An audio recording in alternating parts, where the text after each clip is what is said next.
তোমরা সবাই কেমন আছো? আবার চলে এসেছি নতুন একটা ভিডিও নিয়ে।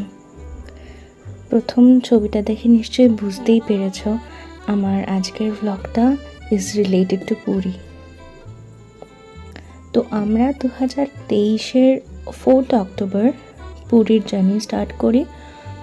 এটা আমাদের অ্যাকচুয়ালি বাইক ট্রিপ ছিল। তো জার্নি শুরুর 2-3 দিন আগে আমরা জানতে পারি যে ভীষণ ঝড় বৃষ্টির পূর্বাভাস রয়েছে, কিন্তু যেহেতু অনেক দিন আগে থাকতে প্ল্যানটা করা ছিল সেই জন্য ক্যান্সেল না করেই আমরা বেরিয়ে পড়ি। 4 তারিখ ভোর রাত্রের দিকে আমরা জার্নিটা স্টার্ট করেছিলাম। তখন থেকেই ঝিরিঝিরি বৃষ্টি শুরু হয়ে গিয়েছিল, আর সেটা ক্রমশ মুষলধারায় প্রায় সারাদিন ও রাত্রি চলেছিল। তো আমাদের এমন ওয়েদার থাকার জন্য ইছাপুর থেকে পুরী পৌঁছতে অলমোস্ট সময় লেগেছিল 12 ঘন্টা, আর আমরা টোটাল অলমোস্ট 600 কিলোমিটার্স কভার করেছিলাম পুরী পৌঁছানোর জন্য।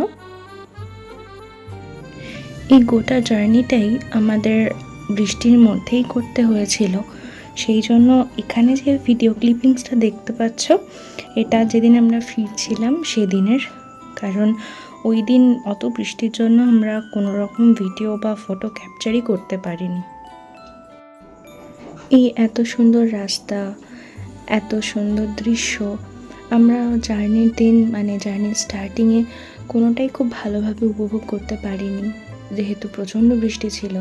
কিন্তু হ্যাঁ, আসার দিন আমরা মন ভরে আনন্দ করেছি। আমাদের এবারের আস্তানা ছিল স্টার্লিং রিসর্ট। 2 নাইট 3 ডেজের জন্য আমরা এটা বুক করেছিলাম, আর তোমাদের সাথে আজকে শেয়ার করব আমাদের রুমের একটা ছোট ট্যুর। আমরা একটা ডুপ্লেক্স রুম নিয়েছিলাম, আর এই ছিল আমাদের রুমে যাওয়ার রাস্তাটা। এটা ছিল ফার্স্ট ফ্লোরে। চলো ঢোকা যাক রুমে।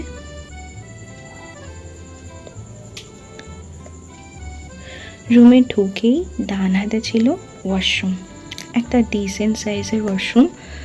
ভেতরে শাওয়ারের এরিয়াটা আলাদা করে গ্লাস কভার ছিল, আর ভেতরে যা যা বাকি এসেনশিয়াল কিটস থাকে সেগুলো তো ওরা প্রোভাইড করেই ছিল। সব থেকে ভালো যেটা পার্টটা ছিল সেটা হচ্ছে একটা বেশ ফুল সাইজ মিরর।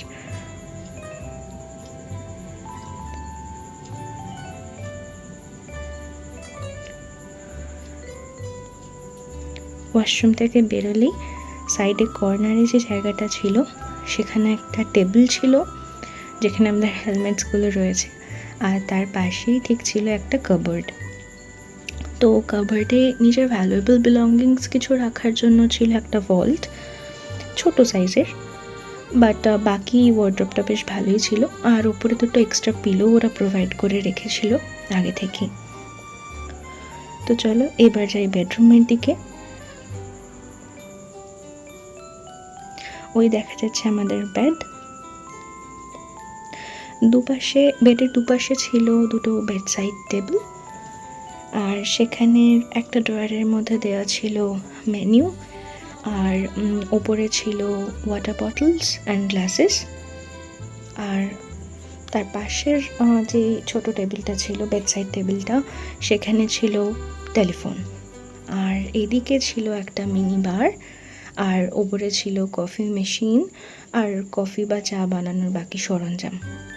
আর এই আমাদের একটা বড় গ্লাস উইন্ডো ছিল যেটা থেকে বাইরের ভিউটা খুব ভালো, বাট আমি রাত্রেই শ্যুট করছিলাম তাই জন্য বাইরের ভিডিওটা বোঝানো যায়নি।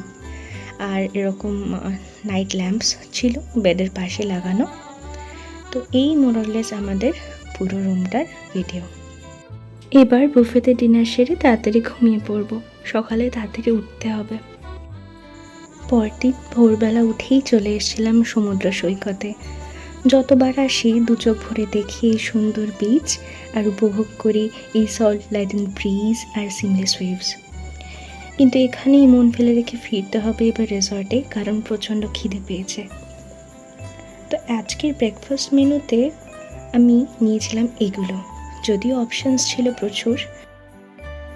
এরপরে সারাদিন কী কী করলাম সেগুলো নিয়ে আসবো পরের একটা ভিডিওতে, নাহলে এই ভিডিওটা অনেক বড় হয়ে যাবে। তোমরা জানিও কে কে অপেক্ষায় আছো নতুন পর্বে। আর এই ভিডিওটা ভালো লাগলে please like share and subscribe করে দিও। খুব তাড়াতাড়ি দেখা হচ্ছে নতুন একটা পর্বে। টাটা।